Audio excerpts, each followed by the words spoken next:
Esse aqui é o capítulo sobre dispositivos elétricos. Eu sei que vocês já viram muita coisa disso na aula de comandos elétricos com o Geomo, no segundo módulo. Mas eu sei também que tem alguns alunos aí que estão entrando direto no terceiro, e como vai ser necessário esse conhecimento quando formos programar CLP, eu vou dar uma repassada aqui nesse capítulo. Os dispositivos elétricos eles são divididos em dispositivos de comando, proteção, regulação e sinalização.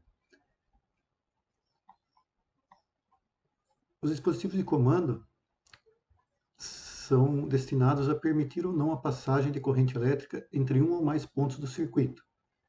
Quais são os mais comuns?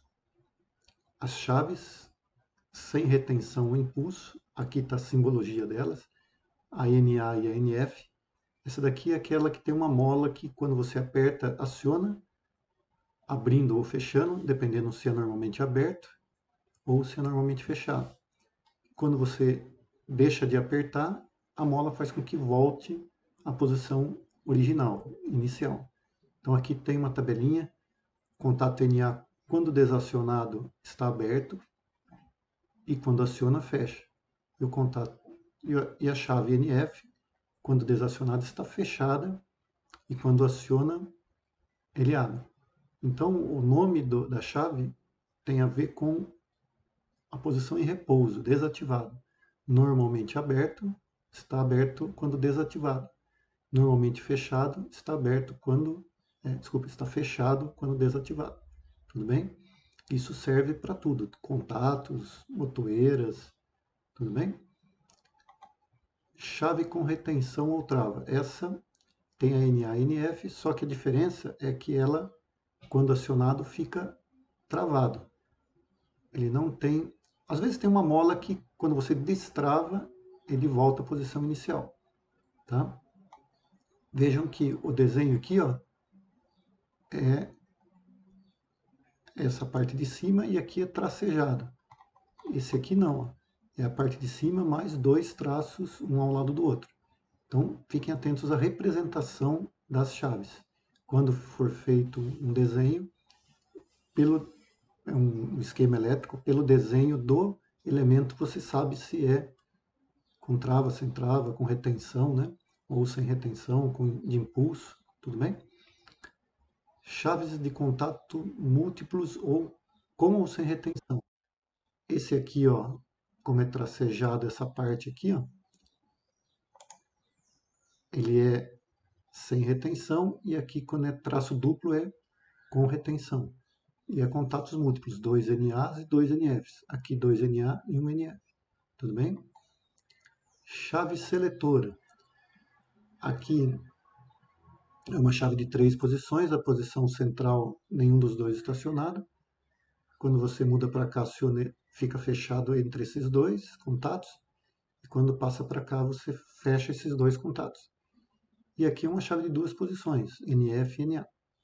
Aqui na posição repouso está fechado esse, e esse aqui, ó, entre o comum e esse está aberto.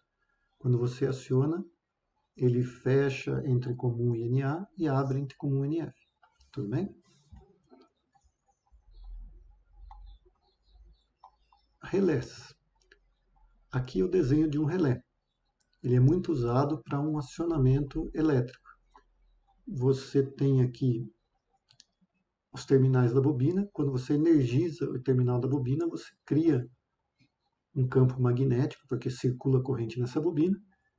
Criando um campo magnético, você tem um núcleo aqui metálico que vai atrair, o campo magnético vai atrair essa parte metálica, que é móvel, fazendo com que esse contato aqui, essa haste aqui, se movimente, né? Abrindo o NF e fechando o NA. Esse é a representação, a simbologia do relé. Então, quando aciona a bobina, os contatos aqui mudam. Essa parte central, que é o comum, que está aqui, né? Vai mudar de posição. Tudo bem? Aqui é um relé sendo usado para ligar uma carga em 220 e uma carga em 127. Aqui no texto está dizendo que você aciona com 24 volts a bobina, então o comando seu é baixa tensão e a carga está em alta, em média, uma tensão mais alta, né? Não é média tensão nem alta, né? O nível de tensão aqui também é baixo. Esse é extra baixo, 24 volts. Esse aqui é baixa tensão, que é 127 ou 220. Tudo bem? Só que você consegue, através de um elemento de comando, como um CLP, um microcontrolador, controlar uma carga que vai estar trabalhando com uma certa potência. Tudo bem? Aqui a representação no esquema elétrico da bobina desse relé. Aqui é o contato de selo do relé, né? Quando você aciona através dessa chave, ele aciona essa bobina e eu tenho um contato de selo aqui. Ó. Pode tirar a mão dessa chave, que é aqui, né? É sem retenção, né? De impulso. Quando você para de acionar, vai abrir e vai estar fechado por esse contato aqui de selo. É o contato com efeito memória que chama, né? Aí um outro contato NA desse relé vai ligar a lâmpada. Tudo bem? Contator é um outro elemento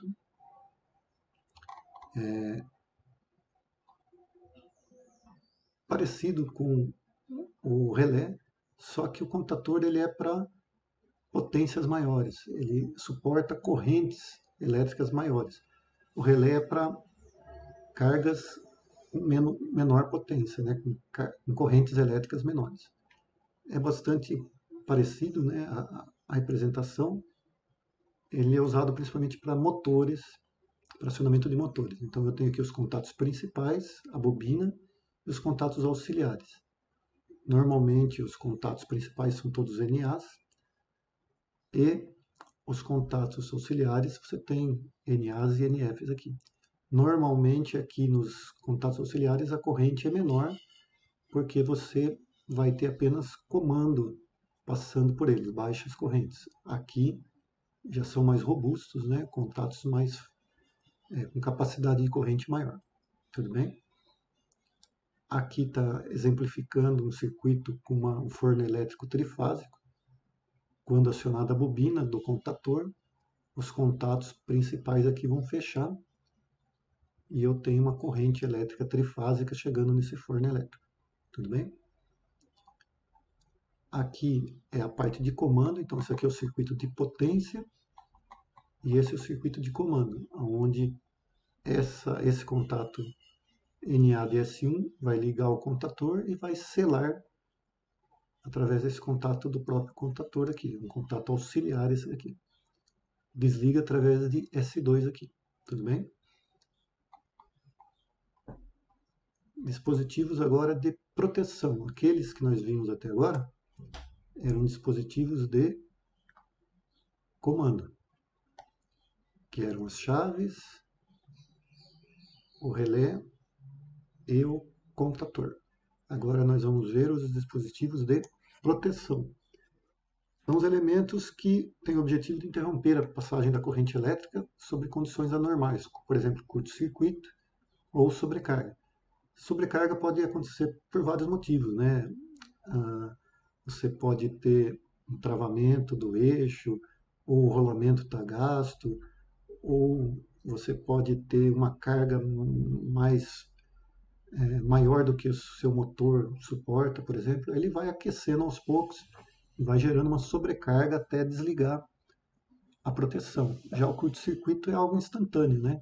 Quando você tem um curto-circuito entre uma fase e o neutro, fase e o terra, entre duas fases. Então, essa é a diferença entre sobrecarga e curto-circuito. Por isso que você tem diversos tipos desses dispositivos de proteção, porque alguns servem para sobrecarga e outros são exclusivos para curto-circuito. Então aqui o fusível, por exemplo, é um deles. Ele baseia-se na fusão do filamento e, consequentemente, a abertura. Então você tem um filamento lá interno que quando a corrente é maior do que ele suporta, ele vai fundir, ele vai abrir, né? Ele tem aqui esse aspecto. Esse aqui é um fusível de vidro, mas existem outros, né? Esse filamento interno que vai se romper quando a corrente ultrapassar a corrente de trabalho. Aqui ele explica que existe um dimensionamento de 20% acima da corrente nominal.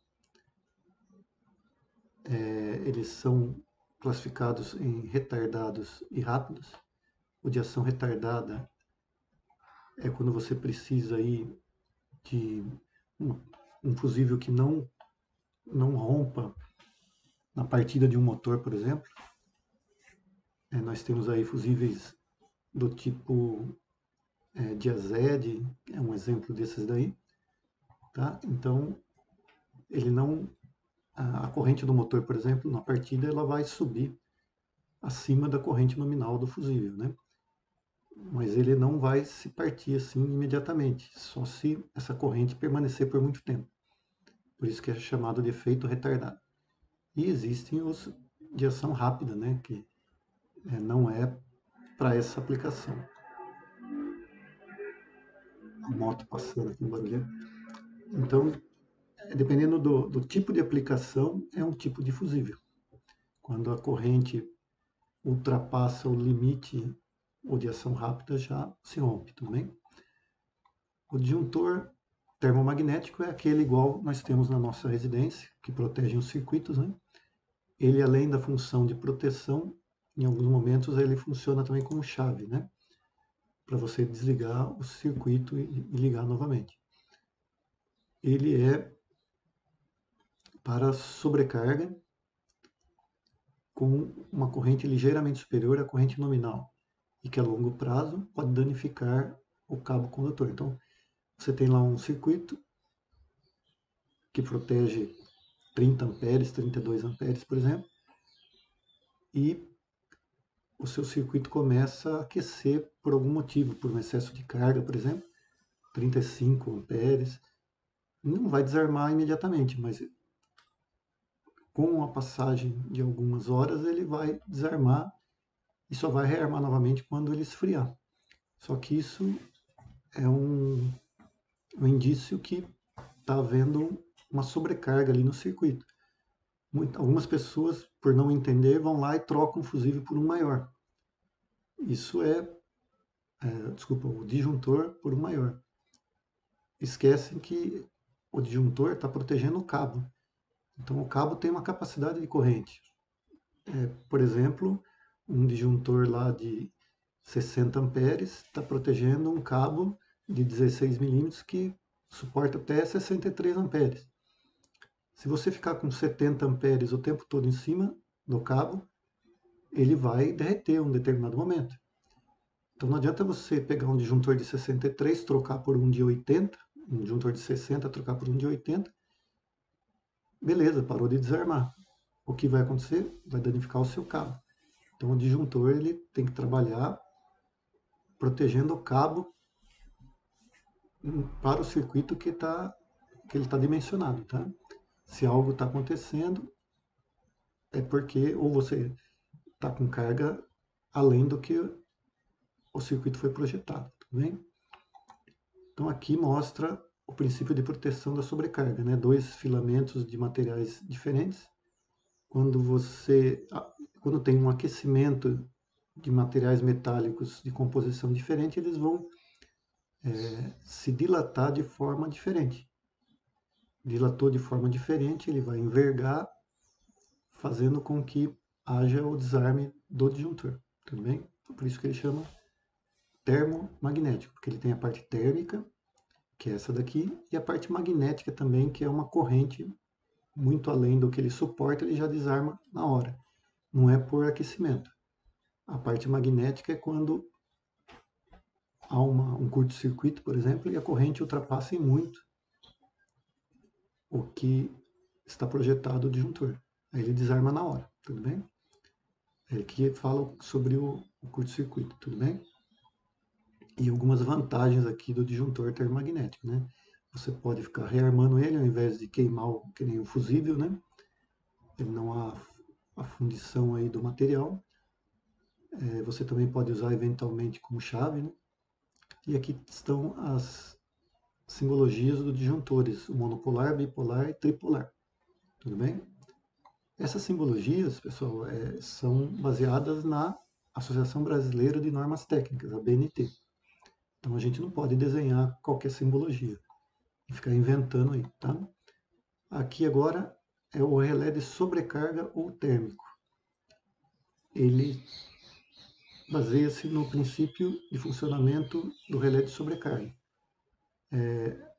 que é aquela que nós vimos aqui na dilatação de duas lâminas. Tudo bem? Quando ocorre uma falta de fase, essa se reflete no aumento da corrente, provocando um aquecimento maior. O relé térmico possui as seguintes partes principais: contator auxiliar, um botão de regulagem e um botão de rear. Esses relés de sobrecarga ou térmico, eles são acoplados a motores. Ó. Vejam que aqui tem o desenho do motor, aqui está o contator, e ele está acoplado entre o contator e o motor. Então, esses relés térmicos eles não são usados em painéis de casas, por exemplo. Eles são usados para proteger motores. E você consegue fazer essa regulagem aqui através desse botãozinho e um outro de rear. Normalmente o botão de regulagem ele é azulzinho ou verdinho e o de rearme ele é vermelho, tá? Aqui é a simbologia do relé térmico, um contato aqui, ó, RT. Aqui é a chave liga e desliga, para ligar, né, o contato de selo, e a chave desliga aqui, o contato da chave desliga. E o fusível é essa simbologia, tudo bem? Agora o próximo é um dispositivo de regulação. Dispositivos de regulação, eles são destinados a regular o valor de variáveis de um processo. Por exemplo, velocidade, tempo, temperatura, pressão, vazão. O reostato é uma resistência variável. Serve para regular correntes de alta intensidade e circuitos elétricos. Aqui está a simbologia de um reostato. Tá? Aqui um de cilindro duplo e esse aqui é um toroidal, que é um circular. Né? Máquinas de solda, você tem isso normalmente para controlar a velocidade do motor de corrente contínua. Tá? Então isso daqui é muito usado em máquinas de solda. O potenciômetro não deixa de ser um reostato, só que o potenciômetro ele tem a mesma função, mas só que ele é menor para correntes de baixa intensidade. Esses reostatos é para correntes mais altas, como eu dei o exemplo, por exemplo, da máquina de solda, controle da corrente do motor, né, para ele rodar mais rápido ou mais devagar. O potenciômetro normalmente é a parte eletrônica, a gente usa ele, e aí ele tem características de ser fisicamente menor. Tudo bem? O transformador é um outro elemento de regulação. Você transforma uma corrente, uma tensão menor para maior, ou ao contrário, né? Você aumenta a tensão ou você abaixa o nível de tensão. Ele é formado por duas bobinas, o primário e o secundário. Então você tem aqui primário e secundário, aqui a simbologia dele. Você tem uma corrente no primário, vai ser através de um processo eletromagnético. O magnetismo do primário vai induzir uma corrente no secundário. Então eu tenho aqui uma fonte de tensão no primário, que vai, por exemplo, 110 volts ou 220. Essa corrente vai circular nas bobinas do primário e gerar um campo magnético. Esse campo magnético, através do núcleo aqui do transformador, vai atuar sobre as espiras do secundário. E através desse fluxo magnético passando pelas espiras do secundário, vai ser gerada uma corrente no secundário. essa corrente no secundário vai alimentar a carga e você tem uma tensão no secundário, você pode ter uma tensão maior ou menor.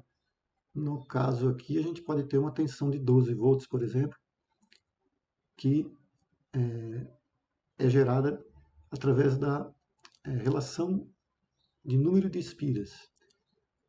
O número de espiras do primário em relação ao secundário que vai influenciar a tensão do secundário em relação ao primário.